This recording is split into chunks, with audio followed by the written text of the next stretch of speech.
Friends, আজকে তোমাদের সাথে শেয়ার করব খাসির মাংসের পাতলা ঝোল রেসিপিটা। চলো তাহলে দেখে নেওয়া যাক।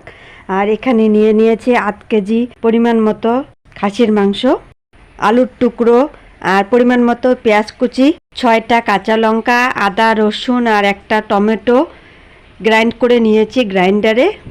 এবারে গ্রাইন্ড করা মশলা, পরিমাণ মতো লবণ, হলুদ, তেল আর লঙ্কা গুঁড়ো মিশিয়ে আধ ঘন্টা রেখে দেবো রেস্টে।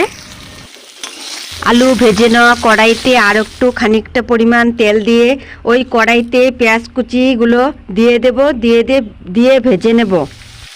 পেঁয়াজ ভাজা হয়ে গেলে এবারে ওই কড়াইতে মেরিনেট করা মাংসগুলো, খাসির মাংসগুলো দিয়ে দেব, দিয়ে খানিকক্ষণের জন্য নাড়াবো। এবারে 10-15 মিনিট নাড়িয়ে নিয়ে তারপর খানিকটা জল দিয়ে দেব। জল দিয়ে 10-15 মিনিট আবার নাড়াতে থাকবো। নাড়িয়ে তারপর আবার ঢাকা দিয়ে রেখে দেব 10 মিনিট। ঢাকনা খুলে আলুর টুকরোগুলো দিয়ে দেবো। এবারে লঙ্কা গুঁড়ো অ্যাড করব। লঙ্কা গুঁড়ো পরে অ্যাড করার কারণ হচ্ছে বাড়িতে কোনো বেবি থাকলে ঝাল খেতে পারবে না, সে কারণে বেবির জন্য নামিয়ে রেখে তারপর লঙ্কা গুঁড়ো অ্যাড করে নিতে পারো তোমরা। এবারে পরিমাণ মতো বেশ খানিকটা জল দিয়ে দেব, কারণ খাসির মাংস সেদ্ধ হতে অনেকটা টাইম লেগে যায়। তার জন্য গরম জল অ্যাড করেছি আমি। তোমরা চাইলে ঠান্ডা জল অ্যাড করতে পারো, গরম জল অ্যাড করলে ভালো হয়, সে কারণে গরম জল অ্যাড করবে। এই যে অ্যাড করে নিলাম।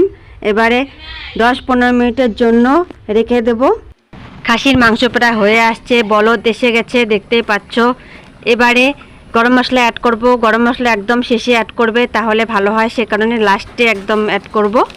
আমি রাঁধুনির গরম মশলা অ্যাড করলাম, তোমরা চাইলে অন্য গরম মশলা অ্যাড করতে পারো। খাসির মাংস রেডি, দেখতে পাচ্ছ। সার্ভ করে তোমাদেরকে দেখিয়ে দিচ্ছি আরও একবার।